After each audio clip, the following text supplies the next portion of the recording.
From the station working for you, this is Good Morning Indiana, streaming now. Welcome in here to Good Morning Indiana. I'm Nicole Griffin. Lauren Casey has the morning off. We have a lot of news to get to this morning, but one of the big stories that we are following new this morning, IMPD presented their 2021 budget to the City County Council just last night.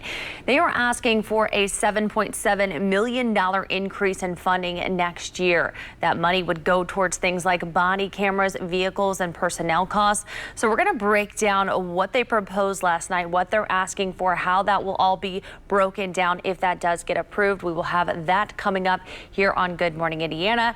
But now we do want to get a first check of your forecast. And Todd, you were telling us all day yesterday it was going to be beautiful. It was very hot, like all day long. Yeah, you know, it was warm. We said it was going to be up near 90 degrees, and that's where we got to with the sunshine yesterday. And today we're going to be more seasonable temperature-wise across the area. We're starting off exactly where we did yesterday morning in the 60s, and there's some dense fog out there, especially to the north, and you can see that dense fog advisory on the top of your screen there and the counties that are included, and we'll dive into that in weather in just a few minutes. But radar is quiet otherwise, and it's going to be a nice day for us today on this September 10th, up to 81 degrees. Our normal high is 80, so we're still above normal. Just a little more in the way of cloud cover. Yesterday we hardly had a cloud in the sky, so instead of mostly sunny, today will be partly cloudy, but all in all, a pretty decent Thursday for us. Like I said, we'll talk about the fog and look ahead to your weekend in more detail in just a few minutes. All right, Todd, thank you. And today is World Suicide Prevention Day. It's a day to bring awareness to the deaths caused by the people who die by suicide, the resources that are available. Close to 800,000 people in the world die by suicide every year. And this morning on Good Morning Indiana, we talked with one Indianapolis man who is talking about his darkest days and how he is now helping others. So we will have that story for you straight ahead. Another story we are working on this morning, an organization of Black aerospace professionals are looking for the next generation of pilots. They say there is a shortage in the industry, especially for minority pilots, traffic control tower positioned pilots and mechanics, and they are hoping to help guide young people into these careers. So we will have that story coming up, plus more news, weather, and traffic to get you started here on this Thursday morning. From the station working for you, this is Good Morning Indiana, streaming now. IMPD is asking for an increase of more than $7 million for its 2021 budget. And now at 4:30, why they say the money is needed despite calls to defund the police from some community organizations. Plus, Indiana is one step closer to having a COVID-19 dashboard for schools. Working for you, an update on the progress from state health leaders. And City Market has become a symbol of the challenges downtown Indianapolis is facing as the pandemic continues. This morning, how the building's new leader plans to turn things around. Thanks for joining us here on this Thursday morning for Good Morning Indiana. I'm Nicole Griffin. Lauren Casey has the morning off. Meteorologist Todd Klassen standing by. And Todd, it's sounding like it's going to be a pretty nice day ahead. Yeah, you know, it's going to be here with partly cloudy skies and a little bit cooler than it has been, Nicole. And I think some people will kind of welcome that cooler change into the forecast here now that we're pushing into almost the middle of September. One issue we do have this morning is some patchy dense fog that is in place across northern locations. Half-mile visibility in Crawfordsville, 3/10 in Frankfort, 6/10 of a mile in Gas City, a 1/10 of a mile in Muncie. And that's where we do have a dense fog advisory that's in place. Does not include Indianapolis, but basically all the counties north of Interstate 70 here, and this goes on until 9 o'clock this morning. And as you look from downtown to the north, you can kind of see that fog settling in just a little bit. So that's something we'll keep an eye on. Otherwise, skies are partly cloudy. The rain off to our west. That's where that stays once again today. It's still going from south to north and then drifting off towards the east. And so we'll have a dry Thursday for us here all across the area. Temperatures are in the 60s this morning. As far as getting you going on this Thursday morning, we'll climb up into the 70s here with first partly to mostly cloudy skies with that fog around, and then partly cloudy skies into the afternoon hours. Your 1 p.m. temperature 77. Should get up into the low 80s for your afternoon high. Let's get a first look at the roadways here this morning at 4:31. All right, Todd, here's a live look outside. This is I-69 at 106th Street from our INDOT traffic camera. You can see not a whole lot going on here. So if you're heading downtown from the Fishers area, it looks like your drive is smooth so far this morning. New this morning, the Indianapolis Metropolitan Police Department presented its 2021 budget to members of the City County Council's Public Safety and Criminal Justice Committee last night. The department is asking for a $7.7 million increase in funding. $2.7 million would be used for body cams, leases, and legal settlements. About $1.1 million would be used for vehicles and equipment, and the largest portion, $3.3 million, would cover personnel costs, including the full funding of 1,743 officers. IMPD Deputy Chief Valerie Cunningham said that the recruiting of new officers is vital to improving racial equity within the department. The classes that we're recruiting, the diversity within those classes, the younger officers, the diversity of thought that goes along with it is your reform of this profession. Without the opportunity to aggressively recruit with a commitment that we are going to hire, that we are going to continue to bring new people onto this agency and onto this police department, that is where we can, that is the biggest impact for looking at racial equity. Several community members also spoke out against the proposal, saying it does not address the actual concerns of the community. The number one claim for equity in your budget is diversity in recruitment. You did not, however, list any concrete metrics for that recruitment in minority communities or with women. And we say, like the councilman said, we hope, the hope is a lot, which is not measurable or enforceable. Just this year, IMPD murdered 3 people in just 8 hours. Seeing a budget that has an increase of over $7 million does not reflect the need for changed behavior. It just increases gear, technology, and surveillance for the community, which is not what the community is asking for. The committee will vote to approve the budget in October. After that, it will go to the full council.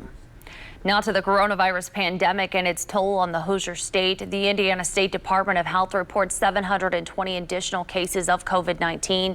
So far, 101,485 Hoosiers have been diagnosed with the coronavirus.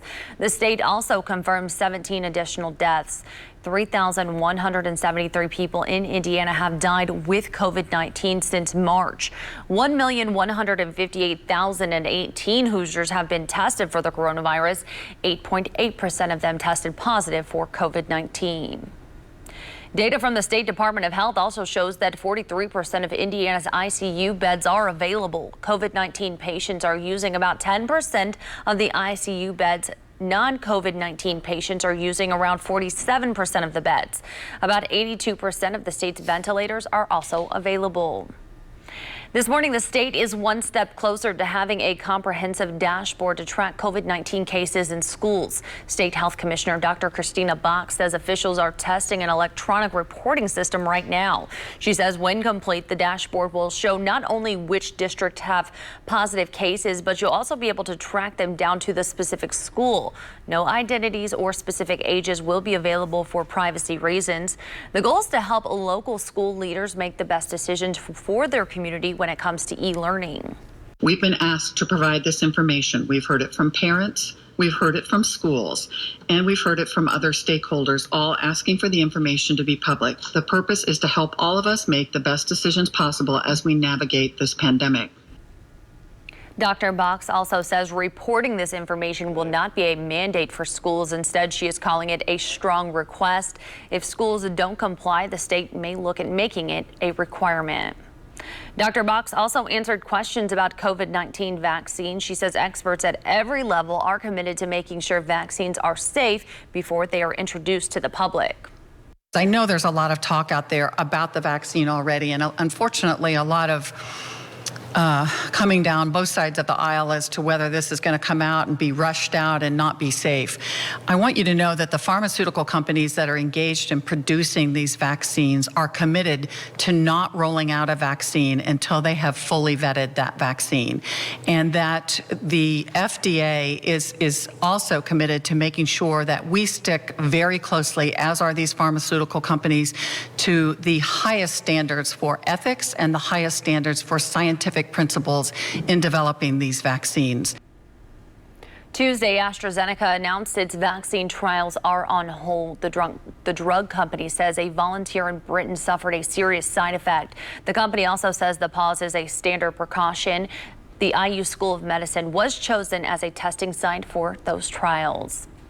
36 additional COVID-19 testing sites are scheduled to open across Indiana by the end of the week. The State Department of Health is partnering with local health departments to add nearly 100 community testing sites. The state says it's investing more than $30 million to increase access to COVID testing over the next 2 years. Around 60 other locations are scheduled to open by October 1st.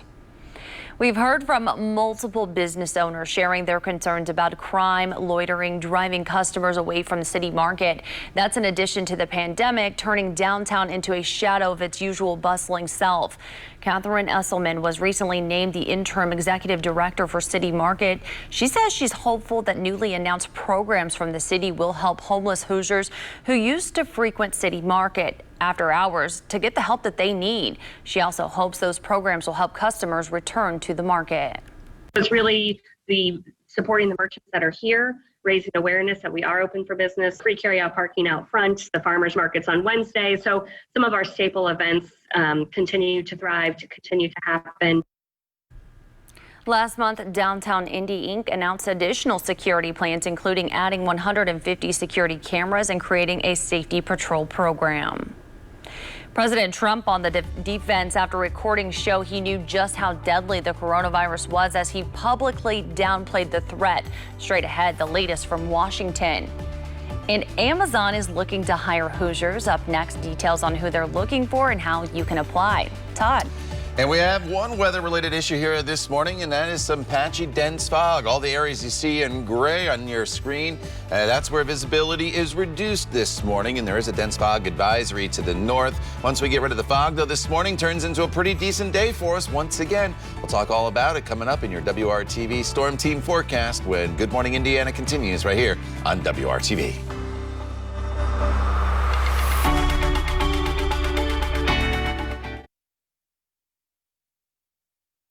Welcome back. This morning, the president defending himself after admitting on tape he downplayed the deadly threat of the coronavirus to the American people, even though he knew it was serious. The audio recordings were part of 18 interviews the president did with legendary journalist Bob Woodward for his new book, Rage. ABC's Faith Abube is in Washington now with the latest. On camera, on Fox, and on Twitter, President Donald Trump still on the defense after admitting on tape that he downplayed the coronavirus, which has killed nearly 190,000 Americans. I'm the leader of the country. I can't be jumping up and down and scaring people. I don't want to scare people. I want people not to panic, and that's exactly what I did. The newly released audio recordings are part of 18 on-the-record interviews famed journalist Bob Woodward did with the president for his upcoming book, Rage. Excerpts of the recording obtained by CNN reveal the president understood the deadly threat posed by the coronavirus as far back as February, before the first U.S. death from the virus, but still downplayed the severity to the American people. It's also more deadly than your strenuous flus. That was the president on February 7th. Just 3 weeks later, Trump contradicting himself in public. This is a flu. This is like a flu. Within a couple of days, it's going to be down to close to zero. And then in March, a stunning admission to Woodward. The president saying this in another recorded interview. I wanted to always play it down. I still like playing it down. Yes, sir. Because I don't want to create a panic. As the fallout continues, the president on Twitter now calling Woodward's book a political hit job. On the campaign trail, Joe Biden calling the president's actions totally irresponsible. He knew how dangerous it was. And while this deadly disease ripped through our nation, he failed to do his job on purpose. It was a life and death betrayal of the American people. And when ABC News asked if Trump should be blamed for the thousands of deaths from the virus, Biden responded, "Yes, I do. I absolutely do." And Trump says he gave Woodward access to the White House to, quote, give it a shot. The White House says that proves the president is transparent with nothing to hide. Faith Abube, ABC News, Washington. Faith, thank you. Celebrities are teaming up to incentivize young people to check their voter registration status before the election. The Just a Vote campaign seeks to register 50,000 voters before Election Day. Billie Eilish, DJ Khaled, Taylor Swift, Usher, and many other superstars are joining the effort. The celebs are donating memorabilia, experiences, and performances that are only available once a person checks their voter registration status. Items include a virtual dance tutorial by Usher, a signed guitar from Taylor Swift, and much more. Today, the Senate will vote on whether to move forward with a new coronavirus relief deal. The $1 trillion proposal has been slimmed down to $500 billion, and Senate Majority Leader Mitch McConnell says he thinks Republicans will support it.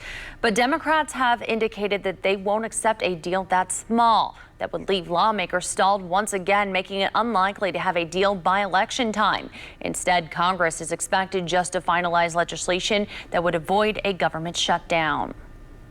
Since school started back up, at least 4 teachers have died from the coronavirus. It has teachers' unions worried about what the rest of the year will look like.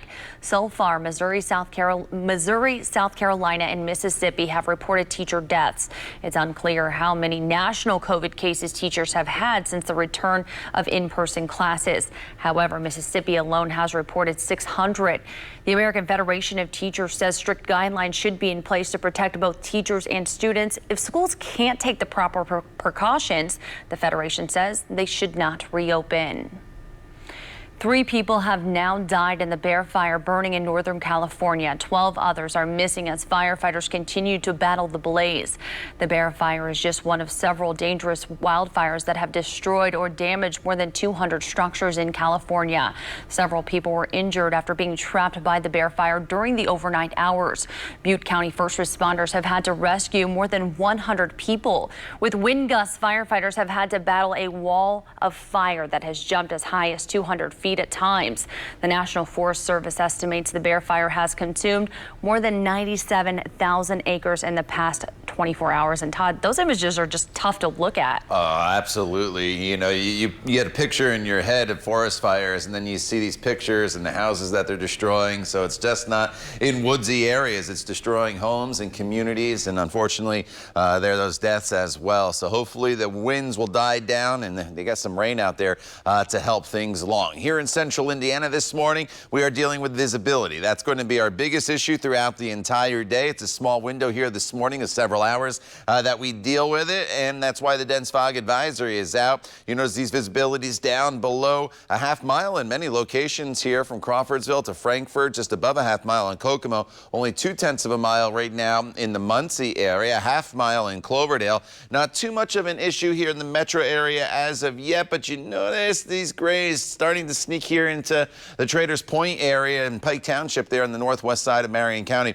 So that's something we'll have to keep an eye on. The counties you see shaded in gray, those are the dense fog advisories, and it does not include Indianapolis as of yet. It goes until 8 or 9 o'clock here this morning, depending on which county you're in. But at that point, the sun will be high enough over the horizon that will start to burn that fog off very, very quickly. And you can see it settling in here a little bit in downtown Indianapolis. Clear skies to the north, but as you look closer to the ground there, you see that little bit of gray on your screen behind me, and that is that dense fog that is settling in just a little bit here this morning. 60s for your temperatures anywhere you go. Right at 68 degrees in Indy, 62 in Bloomington, 68 is the current temperature in Tipton, and we still have that big temperature contrast here from central Indiana to just off to our neighbors to the west. Chicago at 56 this morning, but look at Minneapolis, 39, and we just never tap into this really, really cool temperature, cool air mass with below normal temperatures for this time of year. We're just going to kind of stay on the seasonable side of things. We won't be as warm as we were yesterday and the day before, but temperatures today will be getting above normal as we climb up into the low 80s later on this afternoon with just a mixture of sun and clouds. And you see on the satellite radar picture right now, just partly cloudy skies to the north, mainly clear to the south. Here's the rainfall still off to our west. That's where it stays throughout the day today. It's another dry day day for us. That's the good news.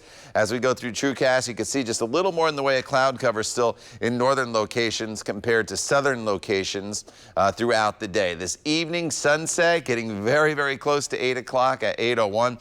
It's going to be warm. It's going to be a little on the muggy side today, and then for the day tomorrow, may start off with a little bit of cloud cover, but overall partly cloudy skies. Tomorrow's a cooler day with temperatures that'll be in the upper 70s. Then we bounce back up into the 80s for the weekend. You see those storm chances on Saturday.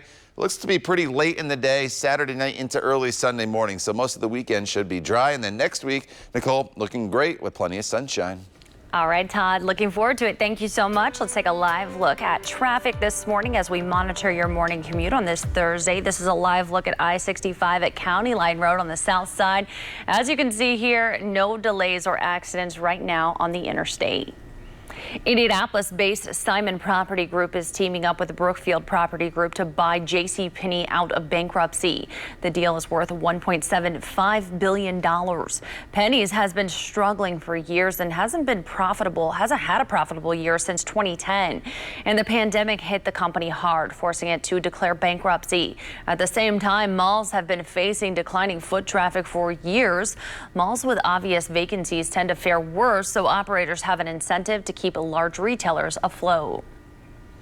Hiring Hoosiers is committed to connecting you to new opportunities across central Indiana. And this morning we're learning about more about thousands of jobs coming to central Indiana. Amazon is looking to fill more than 800 full-time positions for a new operations facility in Greenfield.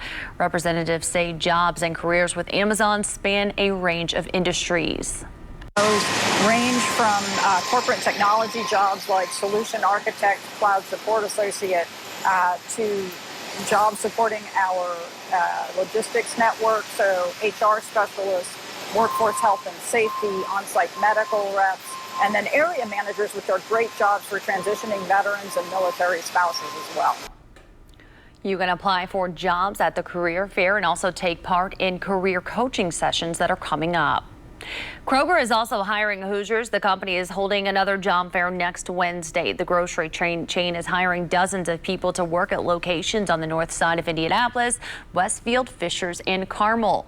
For more information and links to apply to the job opportunities we mentioned here and many more, just go over to hiringhoosiers.com. It may not be your traditional spot to propose, but for one Indiana couple, the grocery store was the perfect spot. Their story coming up. And a Fortville woman is helping pet owners struggling during the pandemic. Coming up, all new at 5 o'clock, the services she's offering to help make sure pets have everything they need. It is 4:52. You're watching Good Morning Indiana. We'll be right back.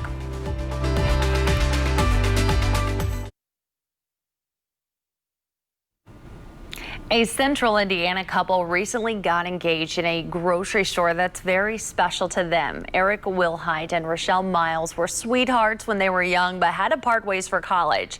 Years later, they ran into each other in this Aldi's in Kokomo. The reunion rekindled their relationship, and they've been together ever since. Aldi's invited them to do an engagement photo shoot in the store to mark the special occasion. Congratulations. Oh yeah, he does have a bottle of something there, Todd. That's needed, of course. Right. I wonder what aisle. You think that's the same aisle they met in that they're taking the photo shoot? I bet they've renovated it. Who knows? Yeah, but was it like the frozen fruit section, the produce section? Yeah. You know. Looks like produce. The champagne and wine aisle. Who knows? That's where I'll be. All right, we are getting close to the weekend. All right, outside right now, we're dealing with some dense fog to the north. That'll burn off this morning. Then mixture of sun and clouds. Seasonal temperatures today in the low 80s, 77 on Friday with partly cloudy skies. A little warmer over the weekend. You see those storm chances they have in there for you on Saturday. That's primarily late in the day. I think the bulk of any rain, if we see it at all, will be overnight Saturday into Sunday morning. So the daytime hours over the weekend should be great. And then speaking of great, how about Monday and Tuesday? Sunshine starting in the 50s, ending in the upper 70s. It's right around 80 degrees. The time now is 4:57. You're watching Good Morning Indiana right here on WRTV. We're back in just a couple minutes.